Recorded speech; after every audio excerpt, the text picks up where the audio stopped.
Hi and welcome back to the Citizen channel. Hope you're all staying safe and well. We look forward to the trip to Stamford Bridge. Yes, the Pepsi 11, which is a preview show basically. A look at Chelsea, a look at what I think Pep might be up to, but not done too well last couple of games. But yeah, onwards and upwards. There's always excuses. You know me, I'm full of excuses, that's for sure. So we're going to have a look at Chelsea versus City on the 12th of November 2023.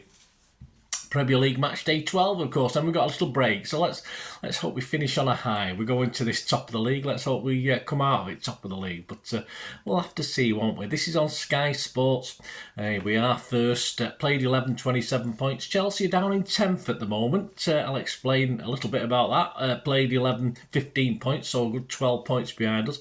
We beat them, they'll be 15, so that's their title challenge over, but I think it's pretty much over anyway, isn't it? So we'll have a quick look at Chelsea. And predicting Pepsi 11. Please, if you are new to the channel, push that subscribe button, push the bell notifications. Everything City past and present, of course. Lots of history stuff over the international break, don't forget. So stay tuned, make sure that notification button's pressed. Great to have you on board. Spread the word. As I'm recording this, I'm not far off 3,500 subscribers. So guys, please help me out. It's sort of trundling along at the moment. I'm not, one or two new subscribers every day. So if you can try and push me quickly and spread the word, guys, and give us that thumbs up, that like button, press that like button as well. Make an old City fan very, very happy. Yes, I've had a bit of a rant about the today about the young boys game and the young boys fans and the stewarding, etc. But let's by the by. Let's talk about Chelsea. If you're going down to Chelsea, guys, please stay safe and bring us the points back. Yes, it's I've never been to Stamford Bridge ever, never been. One day, hopefully. So before we start, just a quick shout out again, just to probably do this another couple of times. Anthony Thyfian is, of course, having his last dance, his last boxing match at Thyfian Anthony, and it's his final go in the ring, of course. He's hanging up his gloves after this. So please give him any support you can. He's fighting at Bowler's Exhibition Centre on the 24th of November. He says, "It's my final dance. It would mean the world to me to have as many of you there as possible. Raise the roof one last time," of course, with the old Bluemoon ringing out. "Be an emotional night for me. Thank you, everyone that's supporting me through my journey. Champions again." Let's give that a sing as well, I think. Tickets are still available, I believe, from £45. So I'll check that one out, guys. And also on the same night, yes, so you can't go to both, unfortunately. Another stage, but this one's obviously our wonderful young singer-songwriter, Alex Spencer, at Alex Spencer UK. He's been looking forward to this one for a while. He's done other gigs, of course, but this one's at the Manchester Deaf Institute on the 24th of November, the same night. And you can get your tickets from gigsandtours.com/tour/Alex Spencer, or just go on Twitter at Gigs and Tours, at Modern Sky UK, get tickets there, and at 13 Artists. So give these two wonderful big blues your support, guys. They do appreciate it, and we appreciate them. Right, on to a very confused Chelsea squad, just team, club, as Pochettino tries to make something of his, let's say, diverse squad as it is, and he's doing okay. If he can keep his sort of the possibles and the probables together, he'll do all right. It's great to see Cole Palmer getting regular game time. Of course it is. Was it a mistake to let him go? Probably not. He's getting amongst the goals, okay, scoring the penalties, but we know that ain't easy, is it? But he didn't have a lot of opportunity at us to score penalties. Nicholas Jackson leads their lead scorers at the moment. He's got 6 goals. Raheem Sterling, yeah, he might come back and haunt us, of course. He's got 4 goals and 1 assist. And Palmer himself has got 3 goals and 4 assists. I think they're all 3 are penalties. So possibly. I remember him scoring 2 penalties. I'm not too sure. The current form includes an impressive, if not straightforward, win last weekend, of course, at the Tottenham Hotspur Stadium. Something we'd kill for, isn't it? But a 4-1 win against nine-man Chelsea, nine-man Tottenham. Although I think it was quite close to about the 90th minute, wasn't it? I didn't watch it, but yeah, so they give it a go. Old Pugler, whatever he's called, old Pog is doing okay at Tottenham, isn't he? Before that last weekend, they'd had a 2-0 home win over Blackburn in the Carabao Cup. They'd had a 2-0 home reverse against Brentford and a fight-back 2-2 draw at home to Arsenal. So on the face of it, if they're actually one of the form teams despite the mid-table position, and they're going to be serious opposition for us. No European stuff to worry about, of course. So this large squad is getting lots of rest, and Poch himself is getting more time to check out his rotor, his squad. At home, though, you can't get past 6 games. They played 6 games at home in the league. They've only won 1, drawn 2, and losing 3. So you hope we make that a little bit worse for them. They appear a little bit better away from the pressure of their own fans. So if you can quieten the Stamford Bridge fans and get a goal or 2, we should be all right. Although they don't have that problem in the Carabao Cup. They've had 3 home draws so far. Been very lucky, and they've won all 3 at the Bridge, so that's not been too bad. After City and the international break, they've got Newcastle away. Not going to get much there. Brighton at the Bridge could be hard, and United away, but they'll probably stuff them, won't they? City will want to keep top spot before the break. And our away form is second only to Spurs, we've lost 2 of the last 3, of course, on our travels. Getting back on track with that win at Old Trafford, although no great shakes in that was. Chelsea will want to keep their momentum because they're not doing too bad at this point in time, as I said, to move back up the league. They need to get up from that middle spot. Should be a cracker, should be. We might cancel each other out, but I think it should be a good game. Fingers crossed a City win. We'll talk about my and Andy Morrison's predictions in a little while. But it all depends if Pep gets his 11 right. Yes, and we've got some injuries. That brings us to Pep's 11. The squad against Young Boys obviously was added. Akanji was added to the injury list, although it looks as though it's only a temporary thing. The squad against Young Boys: Edison, Walker, Stones, Diaz, Gvardiol, Kovacic, Lewis, Nunes, Foden, Grealish and Haaland. On the bench, Ortega, Carson, Phillips, Aki, Doku, Rodri, Alvarez, Bernardo and Bob. So we've got Gomez out, of course, who was on crutches. I don't know the extent of his injury. And now we've got Mr. Johnny Stones back on the injured list. Old glass legs Johnny. It's not good, is it? He might need an op to sort him out, and he'll be out for months like KDB, won't he? It's a big loss.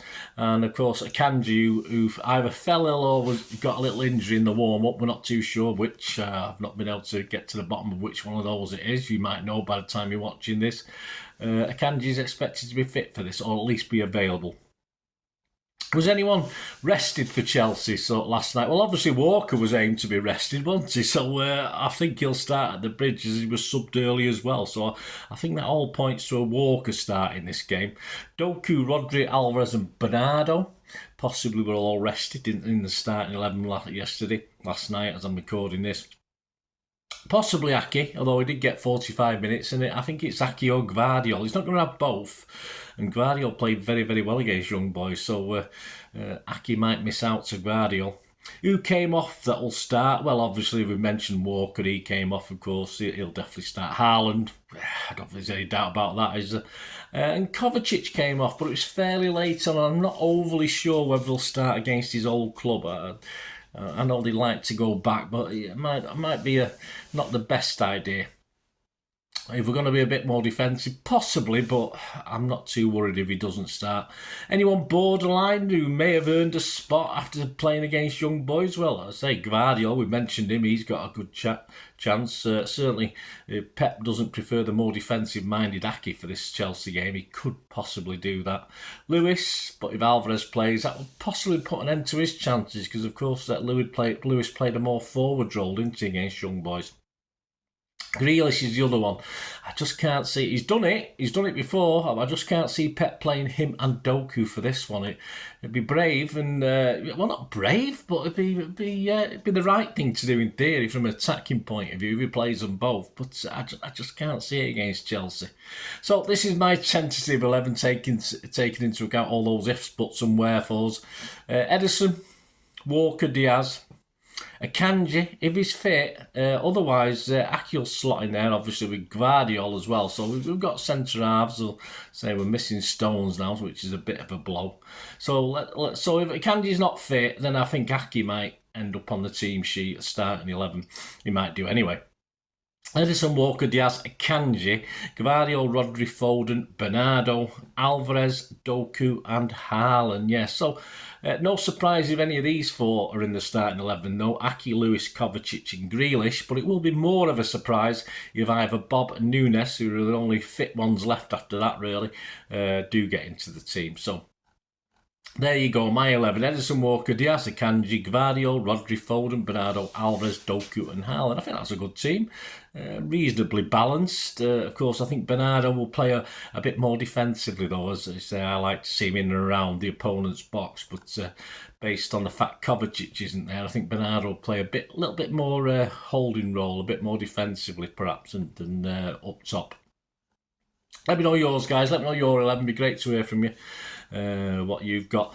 Our verdict on the match, our predictions. Andy Morrison, he does a prediction for the City Online magazine. He said, very difficult. Chelsea have found their form by this game and the signs where they were improving going into the international break. So that's when he did this, before the last international break. This could be a tricky game, but Brentford won at Stamford Bridge. They did recently. I think just one goal will separate the teams. I'm going for us to edge it. So Moz is going to go for Chelsea 1, City 2. And I was almost went for 3-1, but I'm sorry to be boring. I independently, I'm thinking 2-1 myself, but I'll be happy with 4 or 5 or 6-1. But I'll go for 2-1 as well. So I'll be boring. We're both the same, unfortunately. What are the odds looking like? Well, the Premier League, it's City again making the moves in the market. We've shortened up drastically. Yes, we were 4-6 a couple of games ago, the last Premier League game start. We're now 4-9 on an average price. Arsenal 11-2 out from 5s. Liverpool are 7-1 out from 5s. Spurs are 13-1 out from 10. So they're all dropping down and City are firming up. We'll obviously see what happens if City beat or lose to Chelsea. It'll all change, of course. 4-9 for City after 11 games is very, very short. Chelsea to get top 4 is a very eye-watering 6-1. Probably can't blame the bookies for that. Chelsea to get top 6, which at the moment, the well out of it, is 11-8. So at least it's odds against. So if you're a Chelsea fan, might be worth a go on that one. The match odds themselves, City are odds on 8-11. Doable, bettable that one, isn't it, if you fancy us? A draw 14-5 and Chelsea 15-4. And correct scores, me and Moz, of course, are 2-1. So, excuse me, you get 8-1 on that. But the two most popular scores, actually, strangely enough, are the draw 1-1, 13-2, and a 1-0 City win at 7-1. So there you go, guys. All the information you need, hopefully. Hope you enjoyed that. Let me know your thoughts. Let me know your comments. Let me know your starting 11s. Let me know what you think of Chelsea. Was Raheem and Cole Palmer going to get 2 hat-trick each? Who knows what's going to happen? Raheem might turn into prime Maradona and Cole Palmer turn into prime Mahrez. Who knows what we're going to get? So let me know your thoughts. It'd be great to hear from you. I will try and get this out. I mean, I'm working Monday, so I can't be staying up too late Sunday night after the game. So I'm working on the fact of getting the vlog out on Monday morning rather than Sunday evening, because I get all stressed putting these things together. So I just want to chill out if I'm up early on Monday. So hopefully, definitely Monday morning. But don't be surprised if I get the player ratings and talking points show out on Sunday night, but I doubt it. I'll aim for Monday morning, but keep those buttons pressed so you know what's going on. And as I said, lots of vlogs over the international break as well, so please join me for them. Lots of City stuff past and present all the time on this channel. Don't think anyone else does that as consistent as I do. Hopefully entertain at times and inform. That's what I like to do, inform and entertain. Mainly inform, and I'll try to entertain as best I can. So thanks for watching, guys. Anyway, till we meet again, let's hope we go into this international break on another victory. Until we meet again, that's one thing, don't I? Please stay safe, Blues. Come on, City. Bye for now.